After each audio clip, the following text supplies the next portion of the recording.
Right. అంటే JD Laxman గారు మీరు ఇందాక అన్నారు, అంటే గ్రామాలు దత్తత తీసుకోవటం అనేది ఆ గ్రామాల్లో మౌలిక సదుపాయాలు కల్పించడం, కొంత మెరుగైన సౌకర్యాలు కల్పించడం, ఇవన్నీ జరుగుతుంటాయి. కానీ ఇక్కడ కుటుంబాలనే దత్తత తీసుకుంటున్నారు. అంటే ఇక్కడ కుటుంబం అనేది టార్గెట్. ఆ కుటుంబం అనేది పేదరికం నుంచి దాన్ని బయటపడేయాలి, ఎక్కడ వాళ్ళు ఇబ్బందులు పడుతున్నారో ఆ ఇబ్బందులకి ఇతోదక సాయం చేయాలనేది కాన్సెప్ట్. ఇది ఎంతవరకు మరి వర్కౌట్ అవుతుంది? ముఖ్యంగా మనం ఆలోచించాల్సిందంటే ప్రభుత్వం ఎందుకు చేయలేకపోతుంది అన్నది కూడా ఒకటి ఆలోచించాలి.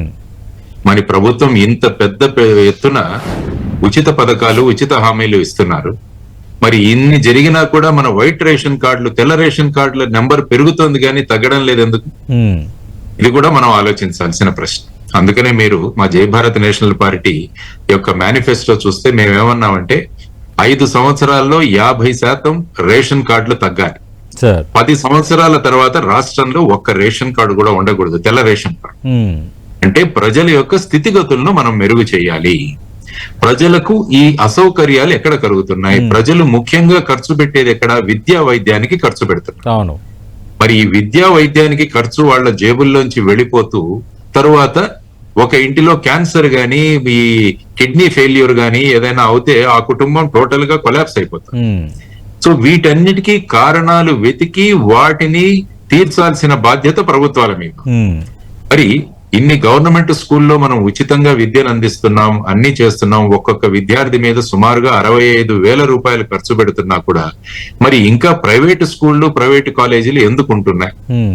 అదే విధంగా వైద్యం మీద కూడా మనం ఇంత పెద్ద పెట్టున ఖర్చు పెడుతూ ఇంకా కూడా ప్రజలు అవుట్ ఆఫ్ పాకెట్ నుంచి ఎందుకు ఖర్చు పెట్టాలన్నది ప్రభుత్వం ముందు ఆలోచించింది. సో అందుకనే నేనేం సూచించానంటే ఈ P4 కార్యక్రమం మంచిది, అంటే కుటుంబాలను డెవలప్ చేయాలి. అవును. కానీ ఈ కుటుంబాలను డెవలప్ చేసే దాంట్లో మళ్ళా ఇవన్నీ కూడా పార్టీ కుటుంబాలు ఏర్పడతాయా అన్నది. అంటే ఈ పార్టీ వాళ్ళకే మన వాళ్ళు మనకు ఓటేశారు కాబట్టి వీళ్లకు హెల్ప్ చేయాలి, వీళ్ళు ప్రతిపక్ష పార్టీకి ఓటు వేశాం కాబట్టి వీళ్లకు చేయకూడదు, అటువంటి భేదభావాలు రాకుండా చూసుకోవాలి. ఎందుకంటే ఇంతకు ముందు జన్మభూమి కార్యక్రమాలు కూడా పెట్టారు. అవును. ఆ తర్వాత మధ్యలో ఈ జన్మభూమి కమిటీలు అని వచ్చాయి. అంటే ప్రతి ఒక్క గవర్నమెంట్ స్కీమ్ కి జన్మభూమి కమిటీలు వాళ్ళు వెళ్లి వాళ్ళు వేయాలి. నాకు ట్రాక్టర్ కావాలన్నా, లేకుంటే రోటావేటర్ కావాలన్నా, లేకుంటే బోర్ వేయించుకోవాలన్నా, ఇవన్నీ కూడా జన్మభూమి కమిటీలు డిసైడ్ చేస్తాయి. అక్కడేమైపోయింది, మళ్ళా పార్టీ కార్యకర్తలకే ఇవ్వాలన్నది ఒకటి.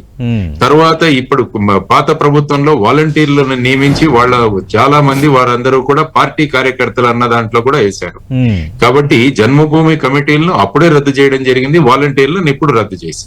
అందువల్ల ఏంటంటే ఏదైనా పథకం ప్రారంభించేటప్పుడు ఏ అనుమానాలు రావచ్చు, ఏ అవరోధాలు రావచ్చు అని ముందే దాని గురించి ఆలోచించి మనం ముందుకు తీసుకెళ్ళాలి.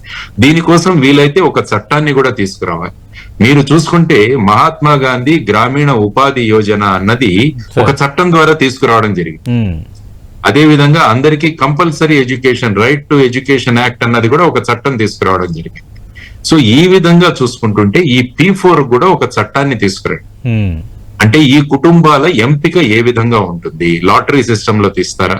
అంటే ఎక్కడా కూడా రాజకీయ పక్షాల ప్రమేయం లేకుండా ఎవరికైతే సహాయం కావాలో ఆ సహాయం వారికి అందించబడేటట్టు జరగాలి అన్నది ప్రధానంగా చూసుకోవాలి. లేకుంటే ఏమవుతుందంటే అధికారంలో ఉన్న పార్టీకి వేసిన వాళ్ళు మద్దతు ఇస్తున్నారన్నది, వాళ్ళకే సహాయం చేస్తున్నారన్న ఒక అపవాదు రావచ్చు. ఇది కూడా మనం కాపాడుకోవాల్సిన బాధ్యత చాలా ఉంది. ఆ తరువాత ఏంటంటే కుటుంబానికి కేవలం ఆర్థిక సహాయం చేసినంత మాత్రాన ఆ కుటుంబం ఆ రేఖ నుంచి బయటికి రాదు. అది ఓన్లీ టెంపరరీ మెడిసిన్. అంటే ఏదైనా రోగం వచ్చినప్పుడు మనం వెళ్లి బేసిక్ గా ఇంజెక్షన్ గానీ మాత్రలు గానీ మింగినట్టు ఉంటుంది. కానీ బేసిక్ గా నాకు అనారోగ్యం రాకుండా చేస్తే ఈ ఖర్చే ఉండదుగా. అవును. అందువల్ల కుటుంబాల స్థాయిని, వాళ్ళ పర్ క్యాపిటల్ ఇన్కమ్ పెంచడం కూడా చాలా అవసరం. అంటే ఎలా చేయాలంటారు జేడి లక్ష్మణ్ గారు? మీరు అన్నది చాలా వ్యాలిడ్ పాయింట్. ఇప్పుడు ఈ P4 ద్వారా సంపద ఉన్న వాళ్ళు పేదలకి కొంత సాయం చేయాలి, దానివల్ల ప్రస్తుతం సమాజంలో ఉన్న ఆర్థిక అసమానతలు తొలగిపోతాయనేది ప్రభుత్వమైన ఉద్దేశం, చాలా మంచి ఉద్దేశం. అంటే ఈ దత్తత తీసుకోవడం అంటే మీరు అన్నట్టుగా ఆర్థిక సాయం చేస్తే అది అక్కడితో అయిపోతుంది. లేదు వాళ్ళు ఇక పేదరికం నుంచి పూర్తిగా దూరం అయిపోయి ముందుకు వెళ్ళాలనే పరిస్థితి రావాలంటే ఏం చేయాలి? అంటే సంపద ఉన్న వాళ్ళు ఇచ్చే మొత్తమో లేదంటే చేసే సహాయాన్ని వీళ్ళకి ఏ విధంగా అన్వయించాలి?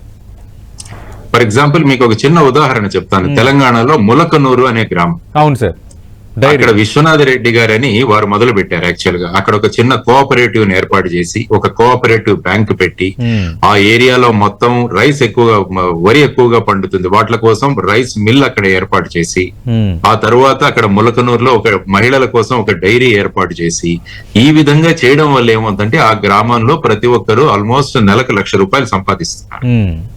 వాళ్ళు ఎటువంటి ప్రభుత్వం మీద, ఎటువంటి వాళ్ళ మీద కూడా ఆధారపడడం లేదు.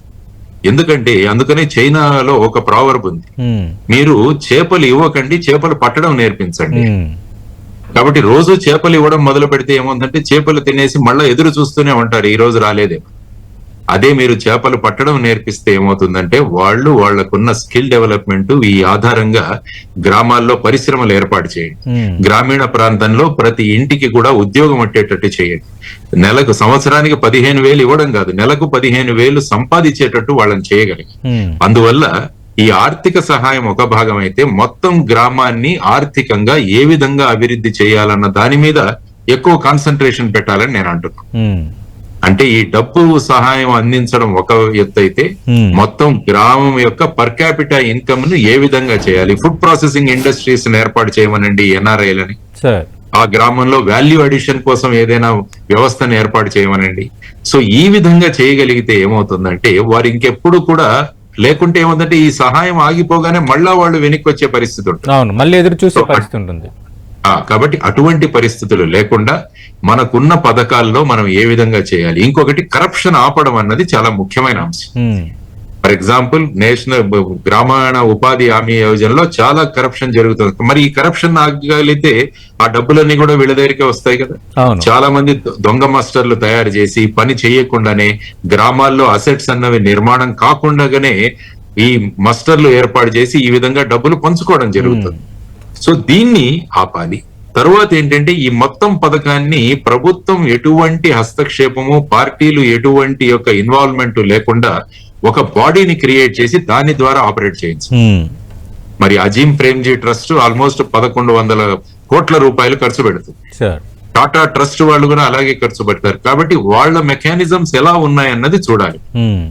తరువాత ఈ మ్యాపింగ్ అన్నది మీరు ఎలా చేస్తున్నారు, ఏ కుటుంబానికి ఏం కావాలి అన్నది ఎలా మ్యాప్ చేస్తున్నారు అన్నది కూడా చాలా అవసరం. ఇందులో పార్టీల ప్రమేయం లేకుండా ఎలా చేస్తున్నారు అన్నది కూడా చాలా ముఖ్యమైన అంశం. సో వీటన్నిటితో పాటు నేనేమంటానంటే, మన రాష్ట్రంలో మరి మనం అందరినీ అడుగుతున్నాం కదా, మరి మన ఎమ్మెల్యేలు, ఎంపీలు ఏ విధంగా ఈ P4 కార్యక్రమంలో పాల్గొనాలన్నది కూడా నాదొక చిన్న సలహా. భారతదేశం మొత్తంలో కూడా అత్యంత ధనికులున్న ఎమ్మెల్యేలు, ఎంపీలు ఉన్న రాష్ట్రం ఆంధ్రప్రదేశ్. మన పర్ క్యాపిటా ఎమ్మెల్యే యొక్క ప్రాపర్టీ 65 కోట్లు,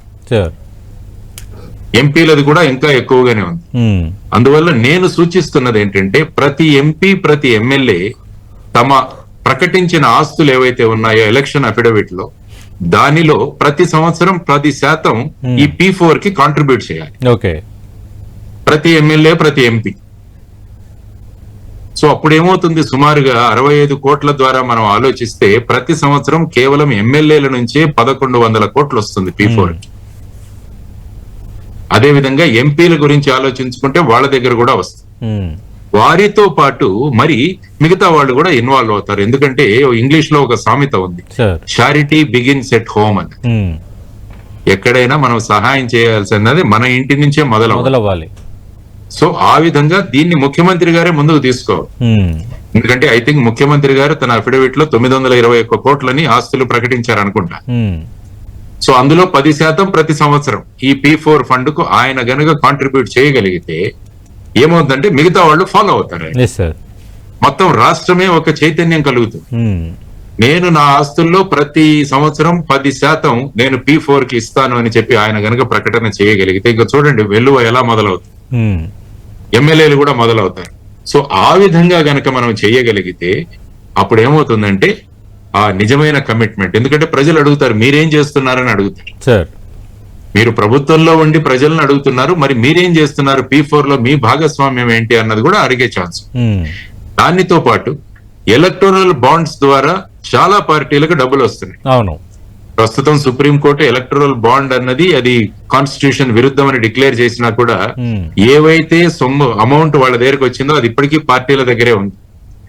కాబట్టి అన్ని పార్టీలు కూడా మన రాష్ట్రంలో ఎలక్టోరల్ బాండ్స్ ద్వారా వచ్చిన అమౌంట్ ఏదైతే ఉందో ఈ మొత్తాన్ని కూడా P4 కి జమ చేయాలి. అప్పుడు ఏమవుతుందంటే ఒక మెషినరీ మొదలవుతుంది. తర్వాత ఆగస్టు నుంచి దీన్ని మొదలు పెడతామన్నారు. ఈ లోపల ఒక చట్టాన్ని తయారు చేయండి, ఒక మీటింగులు పిలవండి అందరినీ. అదే సార్, ఏ విధంగా మీరు